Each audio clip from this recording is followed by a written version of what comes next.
नमस्कार बच्चों, स्वागत है आप सभी का। देखिए, आज हम बात करेंगे हिंदी जो अपनी आधार पुस्तक है यानी हिंदी कोर को लेके बात करेंगे। कोड संख्या 302 रहेगा। कक्षा 11वीं का ये सिलेबस रहेगा 2022-23 के लिए। जो वर्तमान सत्र जो चल रहा है उसके लिए जो नवीनतम जो पाठ्यक्रम है उसको लेके अपन बात करेंगे।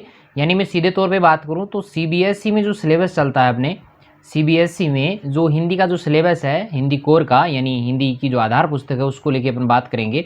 तो उसका जो सिलेबस है वो अपने जो CBSE जो बोर्ड है उसने जारी कर दिया है, तो उसको लेकर अपन आज बात करने वाले हैं। तो देखिए, प्रश्न पत्र जो होगा 2 खंडों में विभाजित रहेगा। पहला खंड ए रहेगा और दूसरा जो है वो ब रहने वाला है।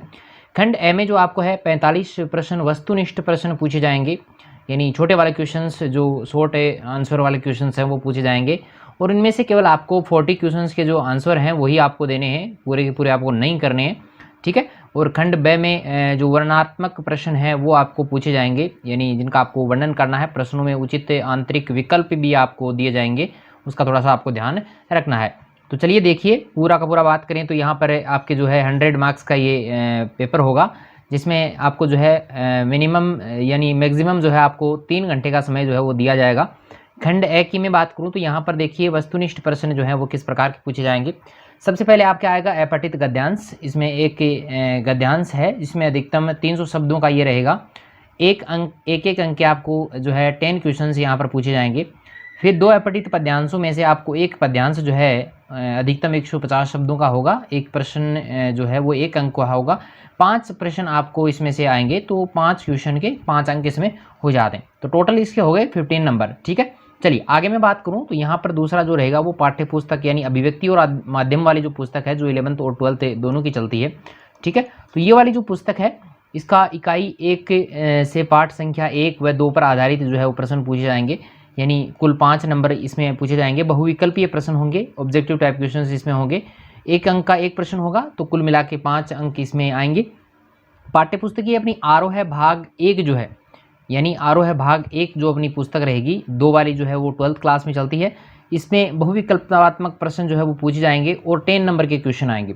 सबसे पहले कविता में से 5 बहुविकल्पी प्रश्न आएंगे, 1-1 प्रश्न होगा, 1-1 अंक का 5 प्रश्न होंगे और 1-1 अंक का प्रश्न रहेगा। बात में आगे करूँ तो अपठित जो गद्यांश होगा, पठित वाला गद्यांश जो आरोह भाग 1 से लिया जाएगा, इसमें 5 बहुविकल्पी प्रश्न आपको पूछे जाएंगे और ये भी कुल जो है 5 नंबर के होंगे। आगे मैं बात करूं तो पूरक जो अपनी पाठ्य पुस्तिका रहती है जिसका नाम है वितान भाग 1, इसमें से भी बहुविकल्पीय प्रश्न आएंगे, 10 नंबर के ही आएंगे, ठीक है। और उसमें देखिए जो पठित पाठों पर जो है 10 बहुविकल्पीय प्रश्न आपको पूछे जाएंगे। 1 अंक का 10 प्रश्न होंगे, 1-1 अंक के, टोटल अपने हो जाते हैं 10 मार्क्स, ठीक है। अभी ये तो बात हो गई अपने खंड ए की। अब बात करते हैं खंड ब की। कुल मिला के मैं टोटल बात करूँ, आप इसको काउंट कर लीजिएगा। 15 नंबर का ये हो गया, 15 + 5 + 10, इसके बाद में +10, तो कितना हो गया टोटल, देख जो लिएगा 20 और 40 नंबर का। टोटल कितने अंक का हो गया, 40 अंक की अपनी ये हो जाती है। फिर 16 मार्क्स और बचते हैं। तो देखिए यहाँ पे जो है वर्णनात्मक क्वेश्चन जो है वो कहाँ कहाँ से पूछे जाएंगे।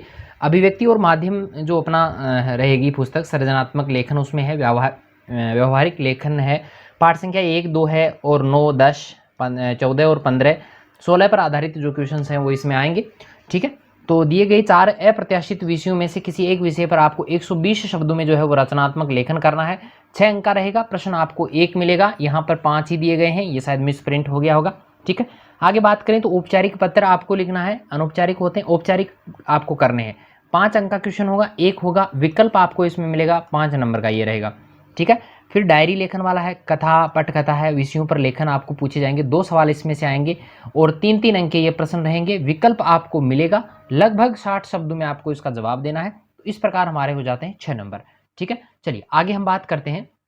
आगे देखिएगा, स्ववृत्त लेखन और रोजगार संबंधी आवेदन पत्र, और जैसे शब्दकोश डिक्शनरी वाला है, संदर्भ ग्रंथों की उपयोगी विधि और परिचय पर आधारित 3 में से 2 प्रश्न आपको करने हैं। 2 अंक के 2 प्रश्न करने हैं। विकल्प आपको इसमें मिलेगा और 40 शब्दों में आपको इसका जवाब देना है। टोटल अंक जो रहेंगे इसके 4 रहने वाले हैं। आगे मैं बात करूं 6 नंबर बिंदु पे, तो 6 नंबर बिंदु पे पाठ्य पुस्तक जो अपनी रहेगी आरोह है भाग 1, इसमें देखिए काव्य खंड पर आधारित 3 प्रश्न आपको पूछेंगे। 2 प्रश्नों के उत्तर आपको देने हैं, लगभग 60 शब्दों में ये उत्तर देने हैं। 3 अंक के 2 प्रश्न पूछे जाएंगे, तो टोटल मार्क्स जो हो जाते हैं वो 6 हो जाते हैं। फिर काव्य खंड पर आधारित 3 प्रश्नों में से आपको 2 प्रश्नों के उत्तर जो है वो 40-40 शब्दों में देने हैं, तो 4 नंबर के ये हो जाएंगे। ठीक है, 3 प्रश्न मिलेंगे, 2 करने हैं आपको, 1 नहीं करना है ना। आगे मैं बात करूं नंबर 3 पे, गद्य खंड पर आधारित आपको 3 प्रश्नों में से सिर्फ 2 ही प्रश्न के उत्तर देने हैं और लगभग आंसर इसका जो देना है वो 60 शब्दों में देना है। 3 अंक के 2-2 प्रश्न आएंगे तो 6 अंक हो गए। फिर अपने 4 नंबर पे है कि गद्य खंड पर आधारित 3 प्रश्नों में से आपको 2 प्रश्नों के ही उत्तर देने हैं, 40 शब्दों में उत्तर देना है एक प्रश्न का, 2 अंक के ये रहेंगे और 2 प्रश्न होगा, एक क्वेश्चन 2 अंक का होगा, तो टोटल 4 मार्क्स हो जाएगा। फिर श्रवण और वाचन से संबंधित आपका 10 मार्क्स मिलेगा। परियोजना आपका जो कार्य है उसमें आपको 10 मार्क्स मिलेंगे, यानी इसमें आपको कुछ करना नहीं है। ठीक है, चलिए आपके टोटल इस प्रकार जो है वो हो जाते हैं 100 मार्क्स। और यहाँ पर पुस्तकें आपको जो पढ़नी है वो इस प्रकार पढ़नी है। देखिए क्या क्या पढ़ना है। आरोह भाग 1 जो है ये पढ़नी है, इसके एक अतिरिक्त पुस्तक आती है वितान भाग 1, और अभिव्यक्ति और माध्यम वाली जो 11वीं और 12वीं दोनों में चलती है वो आपको पढ़नी है। तो ये सारी की सारी पुस्तकें, यहाँ पर 3 पुस्तकें हैं। तो पाठ्यक्रम के निम्नलिखित पाठ जो है वो यहाँ पर हटा दिए गए हैं, वो कौन कौन से हैं वो भी देख लीजिएगा। आरोह भाग 1 जो अपनी पुस्तक रहेगी उसमें काव्य खंड में जो कबीर वाला जो पाठ है वो हटा दिया गया है, 2 पद इसके हटाए हैं, संतो देखन जग बोराना। मीरा वाले जो 2 पद हैं, जैसे पद घुंघरू बांधी मीरा नाची, ये वाला हटा दिया गया है। राम नरेश त्रिपाठी पथिक जो रहेगा वो हटा दिया है। सुमित्रानंद पंत का वे आंखें जो है वो हटा दिया गया है, पूरा पाठ हटाया है, इसमें से सिर्फ 2-2 पद हटाए हैं। ठीक है, और यहाँ पर गद्य खंड की मैं बात करूँ तो कृष्णनाथ स्पीति में बारिश पूरा का पूरा पाठ हटा दिया गया है। सैयद हैदर रजा आत्मा का ताप, ये भी पूरा का पूरा पाठ हटा दिया गया है। तो आरोह भाग 1 में से ये पाठ हटे हैं, ध्यान रखना है। ये मैंने जो सिलेबस आपको बताया है वो 11वीं कक्षा का बताया भाई। ठीक है, ध्यान रखिएगा, और यही आपको पढ़ना है, इसके अलावा आपको कुछ नहीं पढ़ना है। ठीक है, तो मिलते हैं एक नए वीडियो के साथ में, तब तक के लिए धन्यवाद।